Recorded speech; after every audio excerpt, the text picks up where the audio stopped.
오늘 본문에 앞서서 마태복음 1장 1절부터는요, 바로 이 한 아기로 탄생하신 예수 그리스도의 족보가 나와요. 아브라함과 다윗의 자손 예수 그리스도의 세계라, 예수 그리스도의 계보라, 이렇게 족보가 시작이 됐는데, 저 특이한 점이 있어요. 보통 유대인들의 족보에서는 보기 어려운 특이한 점이 있는데, 여성의 이름이 나옵니다. 여성이 5명이 나와요. 남성 위주로 족보가 쭉 기록이 되는데, 이상하게 여기에는 여성이 5 나오는데 누구죠? 다말, 라합, 룻, 그 다음에 우리아의 아내, 그리고 마리아. 하여간 필그림 선교교회 성경 지식 수준은 대단해요. 다말은 유다의 며느리입니다. 그러니까 시아버지와 며느리 사이에서 아들이 태어난 게 기록이 되어 있고, 라합과 룻은 이방 여인입니다. 유대인의 족보에 들어갈 수 없었던 이 라합은 여리고 성의 여인이었고, 그리고 룻은 모압 여인이었습니다. 6절에 나오는 우리아의 아내는 다윗과 간통을 해서 자식을 낳은 사람입니다. 그리고 16절에는 마리아 처녀입니다. 이게 좀 특이한 점이에요. 이게 특이한 점이고, 그 다음에 또 하나 특이한 것은 16절에 보면 야곱은 마리아의 남편 요셉을 낳았으니 마리아에게서 그리스도라 칭하는 예수가 나시니라 그랬어요. 그런데 앞에 보면 누가 누구를 낳고 남자들로 이렇게 쭉 연결이 되다가 이 여자 이름이 기록된 것은 누가 누구에게서부터 누구를 낳고 이렇게 돼 있어요. 그래서 유다는 다말에게서 베레스와 세라를 낳고 이렇게 돼 있거든요. 그러면 마리아의 이름이 들어간다면 이 기록 양식은 16절이 어떻게 기록이 되어야 되냐면, 야곱은 마리아의 남편 요셉을 낳고 요셉은 마리아에게서 그리스도라 칭하는 예수가 낳느니라. 이렇게 돼야 이게 맞는 포맷인데 약간 틀리잖아요. 야곱은 마리아의 남편 요셉을 낳았으니 여기서 사실은 멈추고, 그 다음에 마리아에게서 그리스도라 칭하는 예수가 나시니라 이렇게 돼 있어요. 근데 이것에 대한 해석이 18절부터 나옵니다. 근데 18절 들어가기 전에 왜 예수의 족보는 이렇게 기록이 됐느냐? 가만히 생각해 보면요, 예수님이 하나님이 육신을 입고 오신 분이신데, 즉 하나님이 구체적인 인간의 혈통 속으로 들어오신 거예요. 거기에는 족보를만 봐도 허물과 죄가 많이 있는데, 어떠한 인간의 허물과 죄도 하나님의 구속을 저지할 수가 없는 거예요. 그 하나님의 구속의 역사를 막을 수가 없는 거예요. 인간의 혈통의 역사는 하나님의 구속 역사의 도구라는 점을 우리에게 알려줍니다.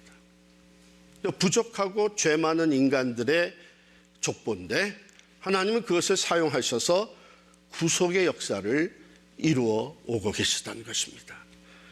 그래서 하나님이 인간의 혈통의 역사 속에 들어오셨는데, 그러면서도 16절에서 나오는 내용을 보면 예수님의 그 동정녀 탄생은 인간의 역사, 인간의 혈통의 역사를 뛰어넘는 하나님의 구속의 사건인 것을 우리에게 보여주는 것이죠.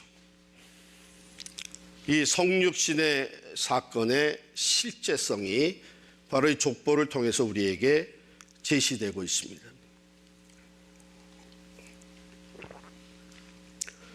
그 16절에 나온 얘기를 설명을 하기 위해서 왜 이렇게 기록이 됐는가? 그게 18절이에요. 예수 그리스도의 나심은 이러하니라. 그의 어머니 마리아가 요셉과 약혼하고 동거하기 전에 성령으로 잉태된 것이 나타났더니, 또 다른 인간을 통해서 잉태된 것이 아니라 성령으로 잉태됐기 때문에 요셉을 낳았고 거기서 일단 멈추고, 그 다음에 마리아에게서 그리스도라 칭하는 예수가 나왔다.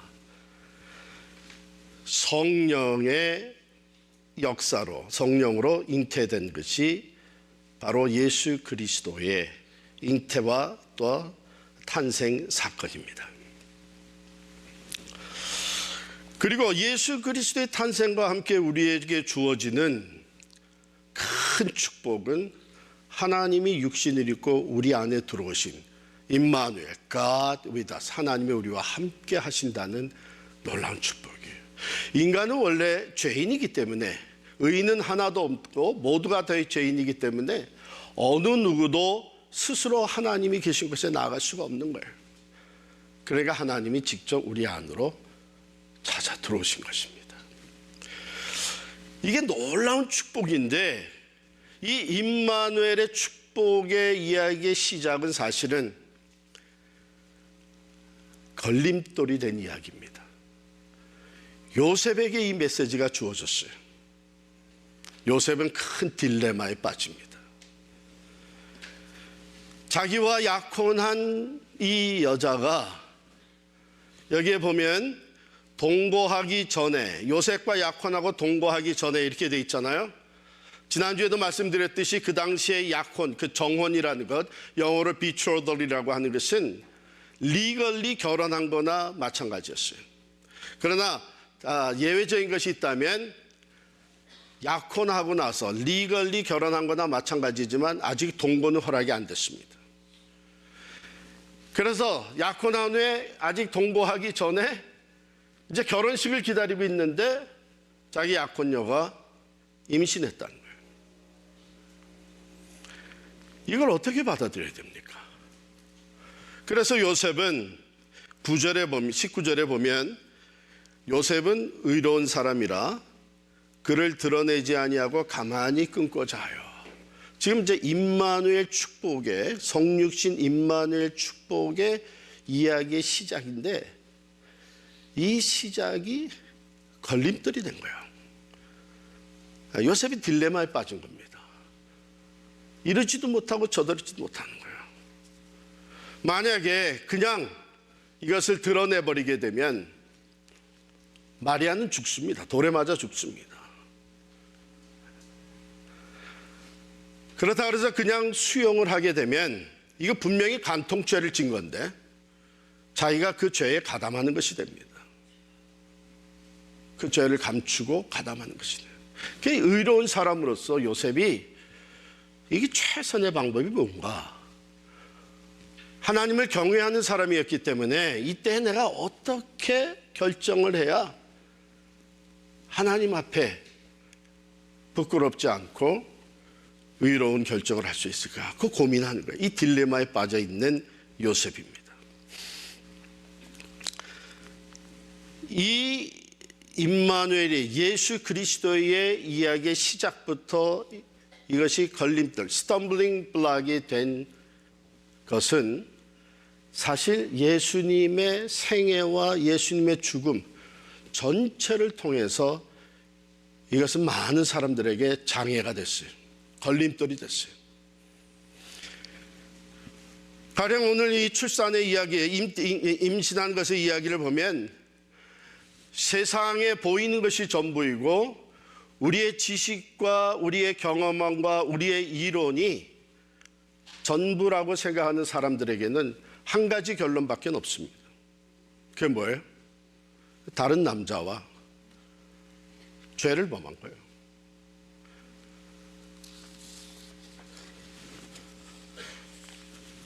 요셉도 사실은 그 결론에 도달할 수밖에 없었죠. 그런데 그래도 하나님을 경외하는 사람으로서 가장 의롭게 이 일을 처리하려니까 그는 고민하고 밤새 잠 못 자고 결국은 가만히 관계를 정리하려고 했던 것이죠. 드러내지 않고. 그것은 마리아에 대한 자기가 해줄 수 있는 최선의 방법이에요.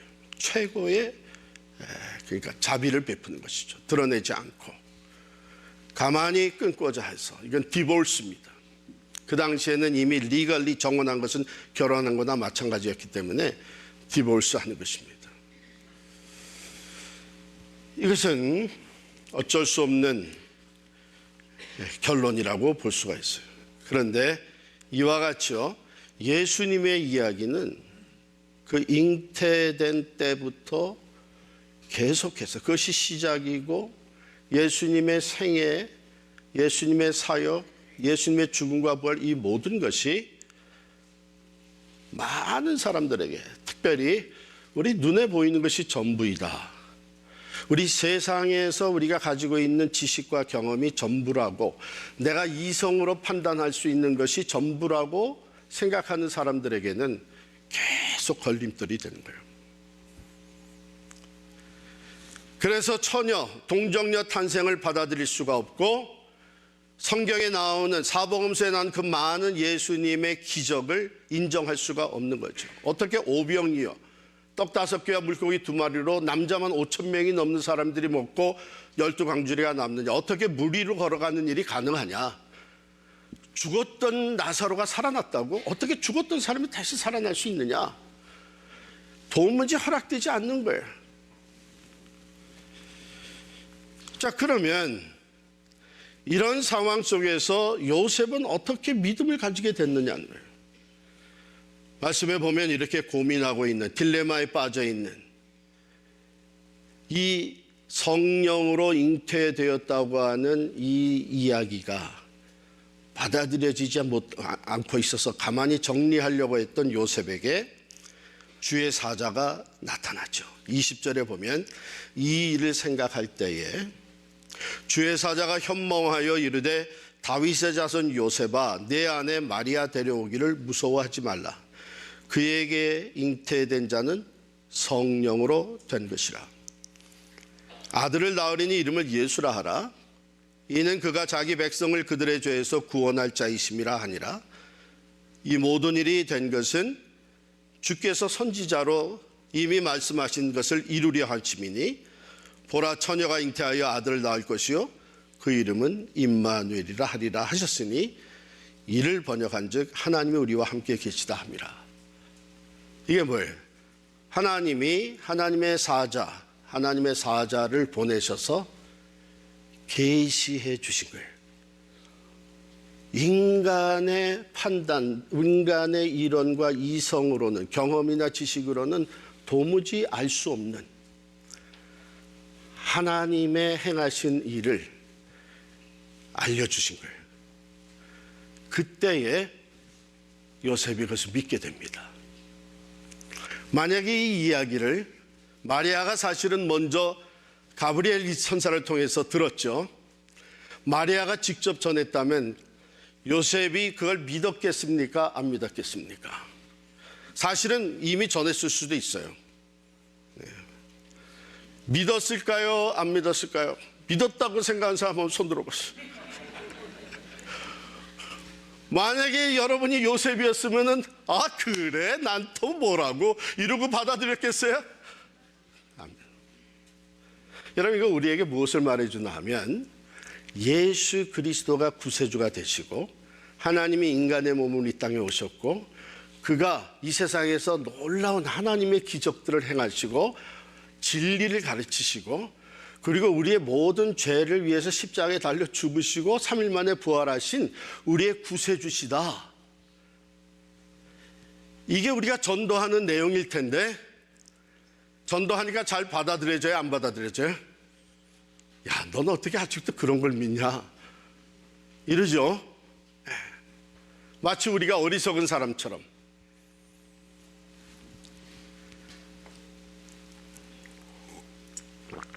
그래서 전도는 우리가 해야 되지만, 이 복음을 전해야 되지만, 우리가 열매를 맺게 하는 것은 아니에요.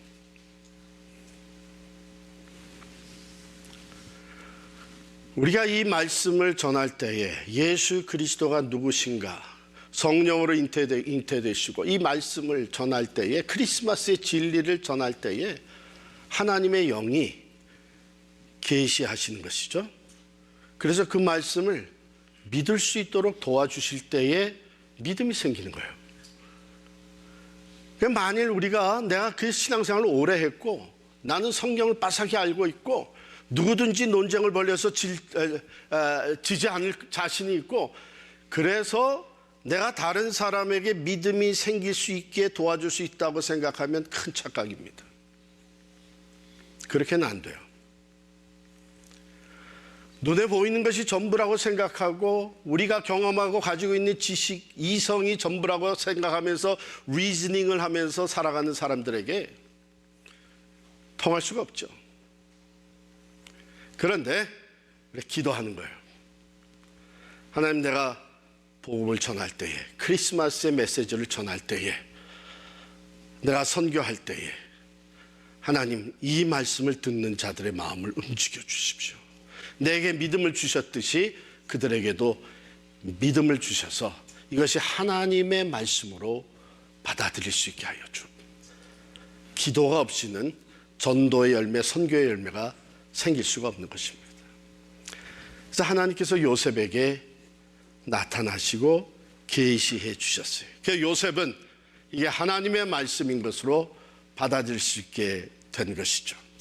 그래서 고린도전서 1장 21절에 보면 하나님의 지혜에 있어서는 이 세상이 자기 지혜로 하나님을 알지 못하므로 하나님께서 전도에 미련한 것으로 믿는 자들을 구원하시기를 기뻐하셨도다.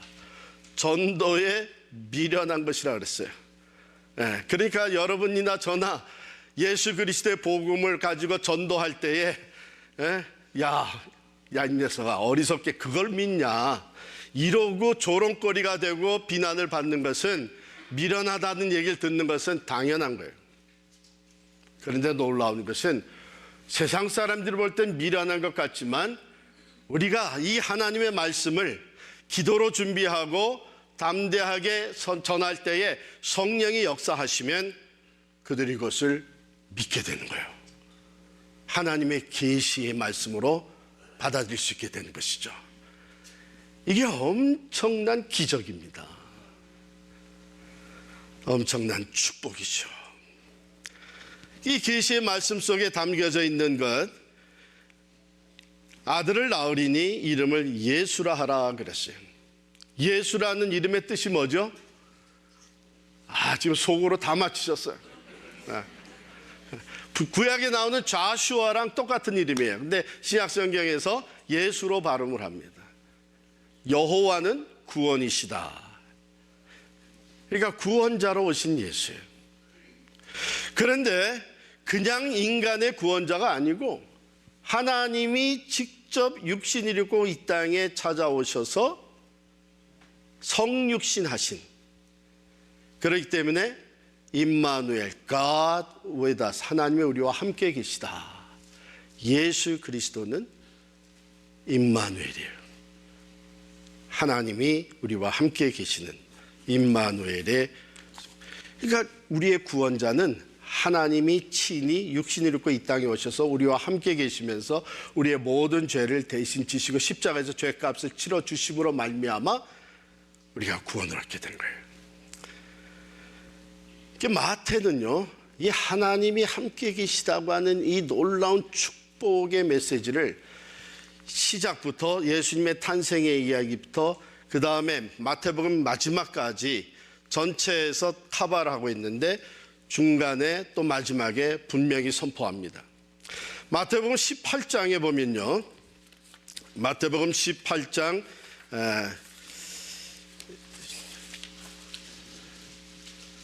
20절입니다. 마태복음 18장 20절에 보면 두세 사람이 내 이름으로 모인 곳에는 나도 그들 중에 있느니라 그랬어요.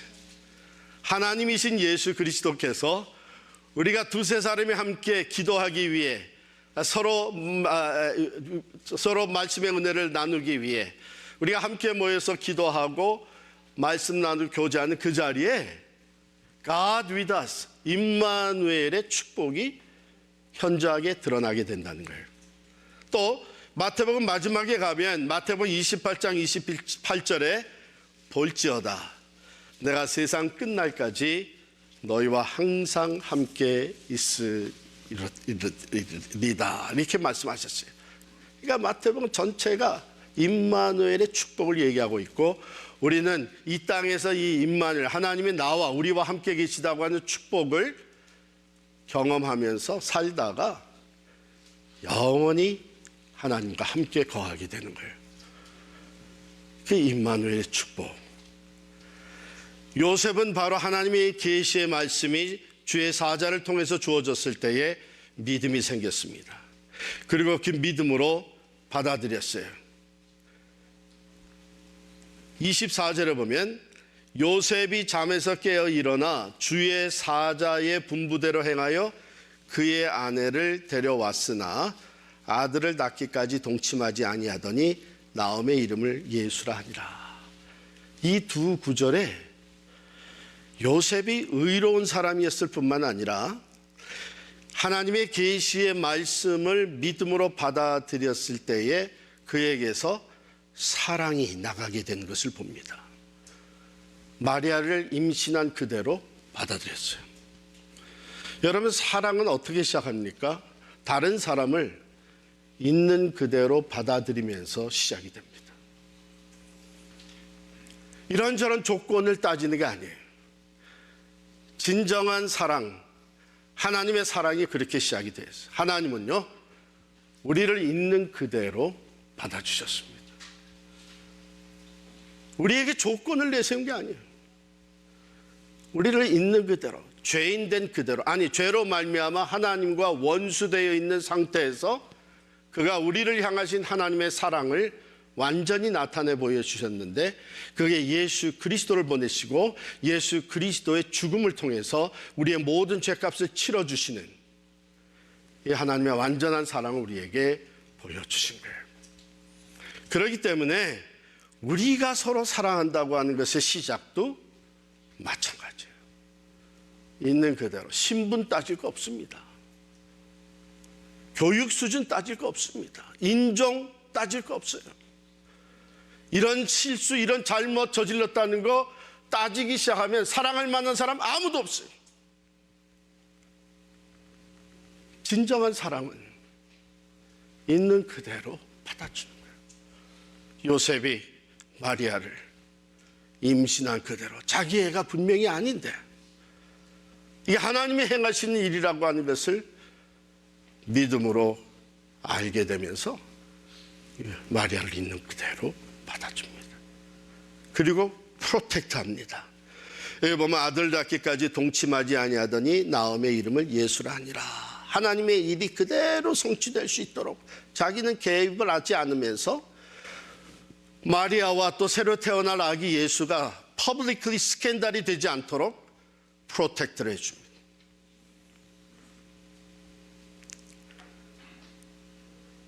여러분, 오늘날에도 우리가 다른 사람을 있는 그대로 받아들이고, 사실은 가족이지만 나를 실망시킬 때도 있고 부모에게 상처를 줄 때도 있고 또 부모가 못마땅하게 여겨질 때도 있습니다. 그러나 가족들, 또 이웃도, 성도들 있는 그대로 받아주면서 우리가 사랑의 교제를 나누고 서로 섬겨줄 때에 거기에 임마누엘의 축복이 임하는 거예요. 하나님 우리와 함께 계시다고 하는 이 놀라운 경험과 또한 새로운 축복이 우리에게 주어집니다. 그래서 요한일서 4장 12절에 보면, 우리 한번 찾아볼까요? 요한일서 4장 12절 말씀.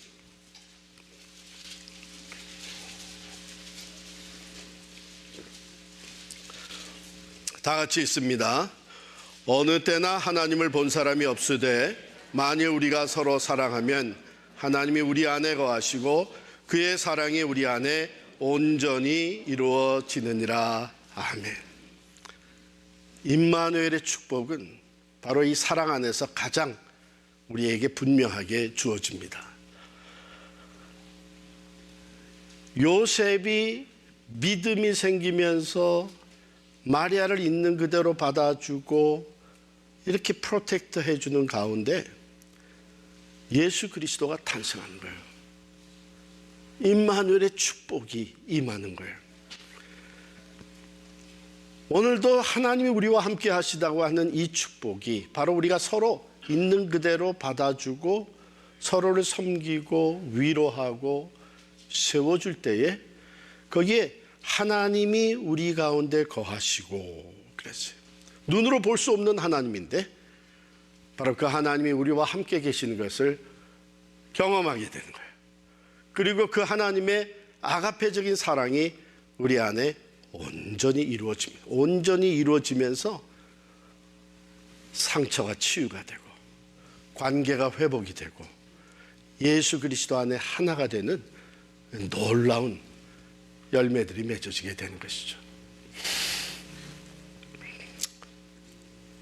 서론으로 돌아가서 여러분들은 이번 크리스마스를 어떤 기대를 가지고 준비하고 있나요?